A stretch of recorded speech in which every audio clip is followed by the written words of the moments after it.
Madame, Monsieur, bonsoir. L'Algérie aujourd'hui a ramené un nul de son déplacement à Addis Abeba. Après la victoire 7-1, beaucoup pensaient que ça n'allait être qu'une formalité à Addis Abeba. Finalement, ça a été dur, puisqu'à chaque fois l'équipe nationale a été menée à la marque. Elle a montré du caractère, elle est revenue au score pour terminer sur un score de parité, 3 buts partout. L'Algérie reste à la première place avec un total de 10 points, suivi de l'Éthiopie avec 5 points. En d'autres termes, l'équipe nationale, il reste encore 2 matchs dans ces éliminatoires de la Coupe d'Afrique des Nations. Il faudra battre le prochain adversaire qui a pour nom les Seychelles. Pour parler de cette rencontre et revenir sur la prestation des Verts, un entraîneur, et non des moindres, Nordine Saadi. Bonsoir Nordine, merci d'être avec nous. Un journaliste, Redouane Bendali, bonsoir. Merci tous deux d'avoir répondu à l'invitation. Alors messieurs, première impression, 3 buts partout à Addis Abeba. Altitude, difficulté d'entrer dans le match. Beaucoup pensaient que ça allait être qu'une formalité après le 7-1. On a vu une équipe d'Éthiopie qui a montré un sursaut d'orgueil dans cette rencontre. C'est à moi qui t'adresse. Oui. Qu'est-ce que vous dites? C'est les Verts qui ne sont pas rentrés dans le match, c'est l'équipe éthiopienne qui voulait, dès le départ, sachant qu'on allait avoir des difficultés d'adaptation à l'altitude, prendre à la gorge l'équipe nationale. Qu'est-ce que vous dites? Moi, je dis que c'est l'équipe d'Éthiopie qui était dans son vrai jour. Parce qu'ici, on l'a empêché d'être dans son vrai jour. Notre équipe était beaucoup plus forte à Blida. Ils ne l'ont pas laissé développer. Les paramètres qui ont joué en défaveur de l'Algérie, c'est lesquels? Les gens rigolent à chaque fois quand on parle d'altitude. Non, moi je rigole pas quand vous parlez d'altitude. Moi je pense que c'est. Il faudrait que la fédération, la CAF, africaine de football, exige un jour ou pour les prochaines échéances africaines que les clubs ou les équipes nationales doivent avoir un terrain qui réponde aux normes. On est en train de vulgariser. L'altitude, c'est l'altitude et le terrain. Non, l'altitude, on ne peut pas y changer. D'accord. C'est un pays qui se trouve en altitude. Les gens qui vont jouer là-bas doivent s'adapter, doivent se préparer ou doivent être comme aujourd'hui. Ils se sont surpassés. Mais le terrain, moi je pense qu'il doit y avoir une obligation que les pays doivent avoir un terrain jouable. Digne de ce nom. Ce n'est pas le cas de ce qu'on a vu à Addis Abeba. On a vu le ballon aller dans toutes les directions. Redouane Bendali, une nouvelle fois, une attaque qui marque 3 buts, mais on a vu en revanche une défense, notamment quand je dis le bloc défensif, notamment l'axe central, montrer des signes de faiblesse. 3 buts encaissés aujourd'hui. Il n'y a pas d'équilibre encore, il n'a pas trouvé encore l'équilibre d'équipe pour vous? Non, il n'a pas trouvé l'équilibre parce que je pense qu'il n'a pas vraiment le même choix derrière en défense que celui qu'il a en attaque. En attaque, il a le choix du roi pratiquement. Il peut aligner deux équipes avec tous les joueurs qui peuvent jouer en attaque et en milieu offensif. Par contre, derrière, il n'a toujours pas trouvé la solution du problème qui réside surtout dans l'axe. Moi, quand je vois le premier but, excusez-moi, sur un corner, quand je vois un joueur adverse qui est complètement seul. Mais Cabandé seul. Il n'y avait pas un joueur à 1 mètre de ce joueur qui a marqué le premier but. Et ça, c'est quand même, ça révèle quand même un petit problème. Il y a quelque chose. Dans l'axe de la défense, il n'a toujours pas trouvé la paire idéale. La charnière centrale idéale. La charnière, mais surtout, moi je pense qu'il manque un joueur, ce qu'on appelle un joueur d'autorité dans la défense, qui était en l'occurrence à l'époque Majid Bouguera, qui n'a pas encore été remplacé. Il faut qu'il y ait un défenseur central d'autorité qui est là pour rassurer ses coéquipiers. Par rapport au match aller, Belkaroui blessé, il s'était blessé au match aller, il n'a pas joué ce match. Medjani est descendu d'un cran pour mettre une charnière centrale. Medjani, Mandi. On a vu Taider dans le rôle d'un milieu récupérateur. Mesloub est rentré. Karl Medjani plus en sentinelle qu'en axial. Je pense qu'aujourd'hui, le fait qu'il y ait eu un peu de flottement dans la défense, il nous a manqué aussi autre chose. C'est quoi?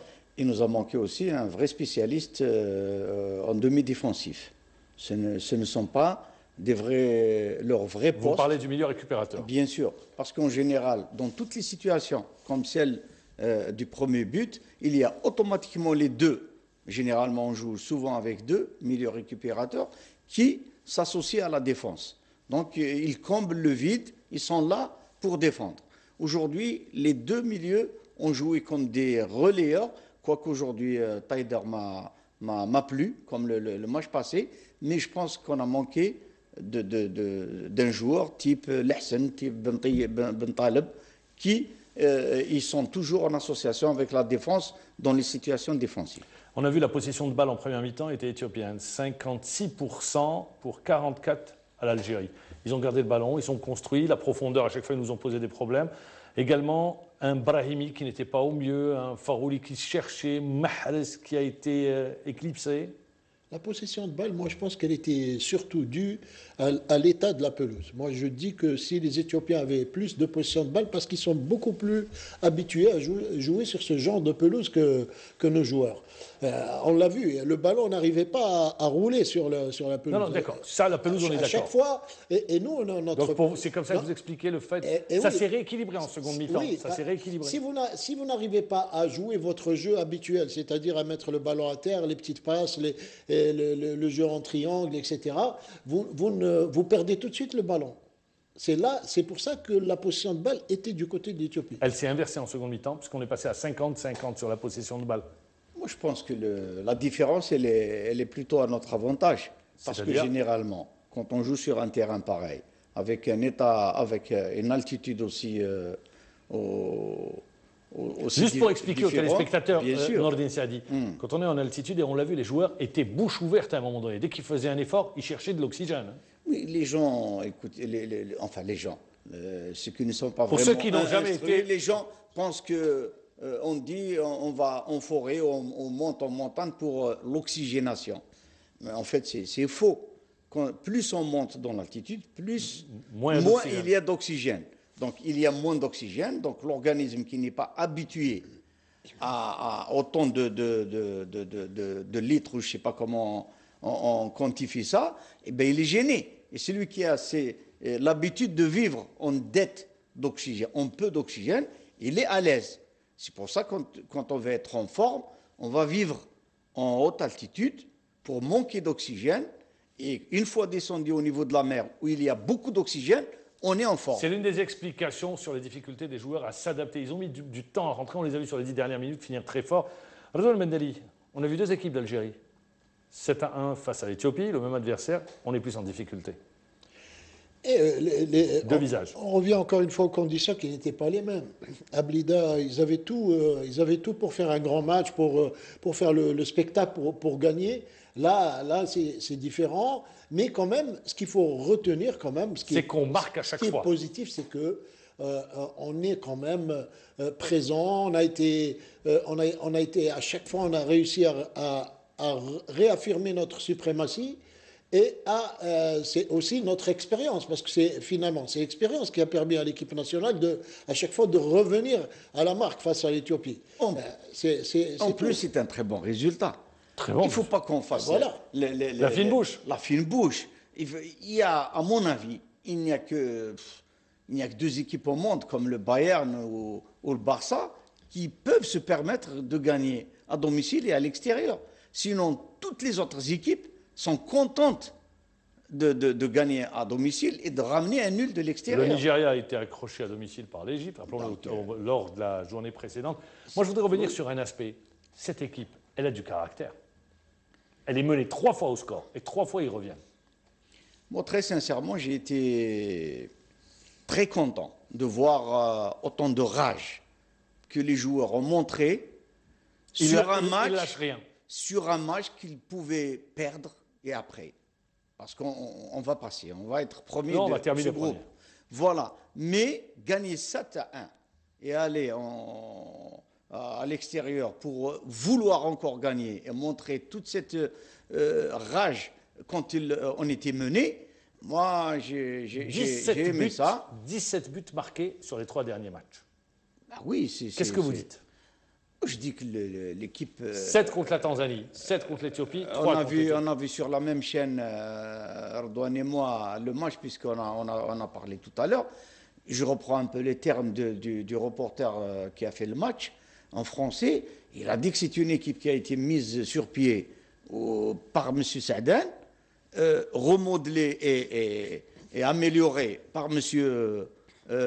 Alizozic, et maintenant en pleine progression avec M. Gourcuff. Elle a pris une autre dimension. Mais bien sûr, elle a pris parce qu'elle a un tremplin. Elle a une assise. Elle a de la Premièrement. maturité, il y a de la maturité dans cette équipe. Non, il y a de la maturité. Il ne faut pas oublier aussi qu'elle repose sur une organisation parfaite de la fédération. C'est-à-dire, avant, on pouvait avoir une très bonne équipe. On pouvait avoir un très bon résultat. Mais sur le jeu. Mais si le matériel... Très bien, ça on est si- d'accord. C'est une équipe, c'est digne des grands clubs au niveau européen. C'est digne les déplacements de l'équipe nationale, les conditions dans lesquelles sont mis les joueurs. Moi, je ne vais pas revenir sur ça. Je veux rester sur le terrain, sur le plan terrain. football. Sur l'organisation de jeu, qu'est-ce que vous dites, messieurs? Moi, On je voit dis- qu'aujourd'hui, Gourcuff a opéré certains changements et ça paye. Ça paie parce qu'on a beaucoup de joueurs qui sont capables de créer des situations de jeu qui peuvent faire mal à l'adversaire. Et on a beaucoup de joueurs qui peuvent finir ces constructions d'attaque en but. Et avant, on cherchait 1 ou 2 joueurs dans une équipe. Alors- Maintenant, on en a 4 Oui. ou 5 Messieurs, sur 11. les journalistes adorent les comparaisons. C'est vrai que le football, c'est fait de comparaisons. Si on prend l'équipe qui joue avec Khalilosic et celle d'aujourd'hui avec Gourcuff, on voit une différence dans le jeu, dans le système mis en place. La différence, Amar, elle est simple. On a trop polémiqué, je pense, sur cette histoire de 4-4-2, etc. On a parlé sur les systèmes de jeu de Christian Gourcuff. En fait, je ne sais pas... Sous Nordin Gourcuff, Sa- pour 22 matchs, c'est 50 buts marqués. Nordin Saadi est mieux placé que moi pour le dire. On ne peut définir une stratégie de jeu qu'en fonction des fonction joueurs. de l'effectif que vous avez. Si vous avez 80%, 70, j'exagère, 70-60% de joueurs qui sont voués, qui sont plutôt à vocation offensive, vous allez mettre en place un système de jeu qui sera en fonction de ce que vous avez. Tout simplement. Très bien. C'est pour ça que Gourcuff aujourd'hui, il a beaucoup plus d'atouts que Halilovic. Il avait les mêmes joueurs à Lilosic. Pourquoi? Où est la différence? Il y en a eu quelques-uns qui sont arrivés par Sur la suite. l'équipe alignée aujourd'hui, c'est les mêmes joueurs. À l'exception de Zefan. Il y a Razal, il y a... Razal qui Zefan, était remplaçant. Il y a Il est rentré dans les 10 dernières Mesloub, il y a... On peut en citer. Besloub était à l'époque de Ben Chikha. Oui. Juste pour le rappeler. Mais bon, Il y a- Qu'est-ce que vous dites?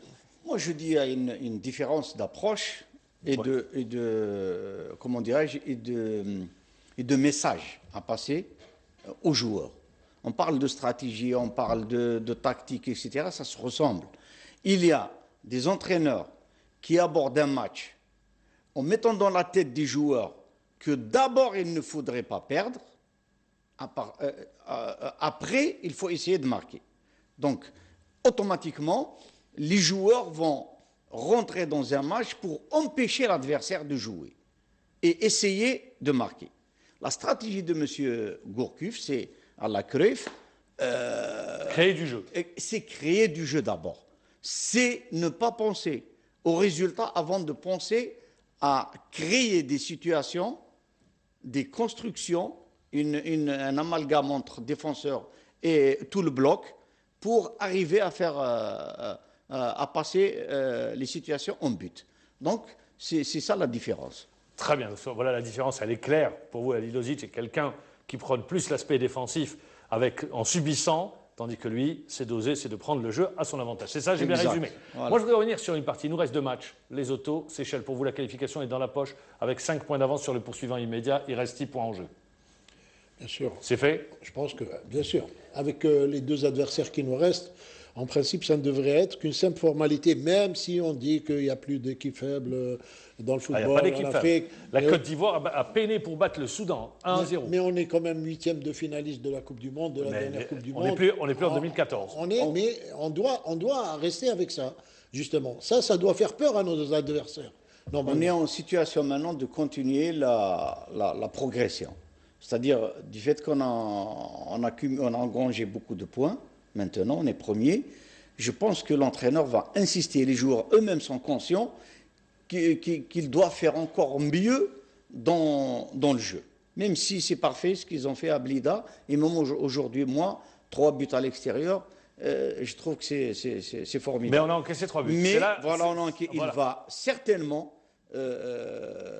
son chantier, la prochaine fois, ça sera ça. Soit trouver des joueurs, au lieu de faire le relais avec l'attaque, ils doivent aussi être capables de faire le relais avec la défense. Ils ne l'ont pas fait aujourd'hui. Donc, non, trouver, je ne sais pas, soit Ils l'ont transformer fait, oui. un joueur comme Taider, soit trouver quelqu'un d'autre.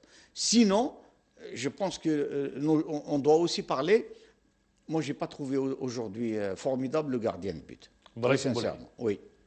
Il y a au moins 2 buts où il aurait pu être mieux présent. Le premier but il a été lâché par ses défenseurs sur le corner. D'accord, mais écoute, il y a des défenseurs, des gardiens qui ont toujours le réflexe. Il nous reste 2 minutes, messieurs. Ouais. La polémique, elle est là. On en parle, avec un grand point d'interrogation.